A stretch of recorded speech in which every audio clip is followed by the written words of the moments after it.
نور پھیل گیا. اس کتاب کے بارے میں رسول اللہ صلی اللہ علیہ وسلم کا ارشاد عالی ہے. ایک لکھی ہوئی کتاب قرآن کے مقابلے میں پڑھی جائے گی, لکھی ہوئی کتاب. اللہ اکبر. حدیث نے فیصلہ کر دیا اس زندہ کرشمے کے بارے میں. ایک حدیث پاک سنا دوں, اس کے بعد پھر آگے بڑھتا ہوں. وعن ابن عمر رضی اللہ تعالی عنہ ان رسول اللہ صلی اللہ علیہ وسلم قال لا تمنعوا اماء اللہ ان يصلين في المسجد فقال ابن له انا لنمنعهن فقال فغضب غضبا شديدا وقال احدثك عن رسول الله صلی اللہ علیہ وسلم تقول انا لنمنعهن رواہ ابن ماجہ فی باب اتباع سنت رسول اللہ صلی اللہ علیہ وسلم. حضرت امام ابن ماجہ اس حدیث پاک کو باب اتباع سنت رسول اللہ صلی اللہ علیہ وسلم ملا ہے. اللہ اکبر. یہ ہے اہل حدیث کا منہج. اللہ اکبر. جو بات کہی گئی پورے وثوق کے ساتھ کہی گئی, دلیل کی روشنی میں کہی گئی, اور رسول اللہ صلی اللہ علیہ وسلم کے الفاظ میں کہی گئی ہے. ہم جتنا فخر کریں اپنے منہج کے اوپر اتنا کم ہے. اللہ تبارک و تعالیٰ نے ہمیں وہ سعادت بخشی. حضرت عبداللہ ابن عمر رضی اللہ تعالیٰ فرماتے ہیں کہ رسول اللہ صلی اللہ علیہ وسلم نے ارشاد فرمایا کہ اللہ کی بادیوں کو یعنی عورتوں کو مسجد میں نماز پڑھنے سے روکو مت. لا تمنعوا اماء اللہ ان يصلين في المسجد. آج پروپیگنڈا کیا جا رہا ہے کہ عورتوں کو اپنے گھروں اپنے مسجدوں کے اندر بلا رہے, اور نہ جانے کیا کیا باتیں عورتوں کے تعلق سے فحش فحش کہی جاتی ہیں.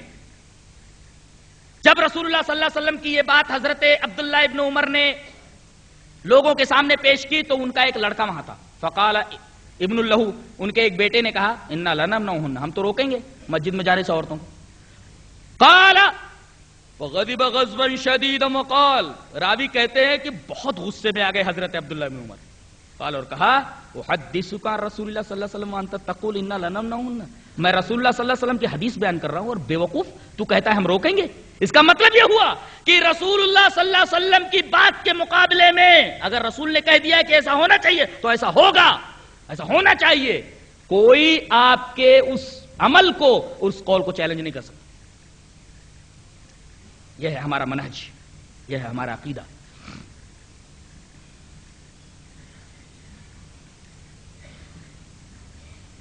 اور جہاں تک حدیثوں پر عمل کا معاملہ ہے, اس میں وہ ہمیں کیا تان کریں گے, کیا طنز کریں گے ہمارے اوپر. ان کے سارے اعمال تو احادیث کے خلاف ہیں. چند احادیث پیش کر دوں بس. پہلی حدیث ملا دو. وعن ابن عباس رضی اللہ تعالی عنہما قال اقیمت صلاة الصبح فقام رجل يصلي رکعتين فجذب رسول اللہ صلی اللہ علیہ وسلم بثوبه فقال اتصلی الصبح اربعا رواه احمد فی مسندہ. حضرت عبداللہ ابن عباس رضی اللہ تعالی عنہما فرماتے ہیں کہ حضرت بلال نے اقامت کہہ دی. اقامت کہہ دی. اقامت کہنے کے بعد اب کوئی آدمی فجر کی 2 سنتیں نہیں پڑھ سکتا. اقیمت صلاۃ الصبح, یہ صلاۃ صبح کی بات ہے. اقامت کہہ دی گئی, اقیمت صلاۃ الصبح, فجر کی نماز کے لیے اقامت کہہ دی گئی. اس کے بعد ایک آدمی کھڑا ہوا 2 رکعت سنت پڑھنے کے لیے. رسول اللہ صلی اللہ علیہ وسلم آئے, اس کا کپڑا کھینچا اور اس کے کان میں کچھ کہا. رسول اللہ صلی اللہ علیہ وسلم نے جب سلام پھیرا تو لوگ اس کے ارد گرد جمع ہو گئے اور کہا کہ تیرے کان میں رسول اللہ صلی اللہ علیہ وسلم نے کیا فرمایا. کہا رسول اللہ صلی اللہ علیہ وسلم فرما رہے تھے کہ میرے اوپر تو فجر کی نماز 2 ہی اتری ہے, تیرے اوپر 4 اتری ہے کیا. فقال اتصلی الصبح اربعا, یہ لوگ اس حدیث کے خلاف, یہاں نماز ہوتی رہتی سنت پڑھتے رہتے.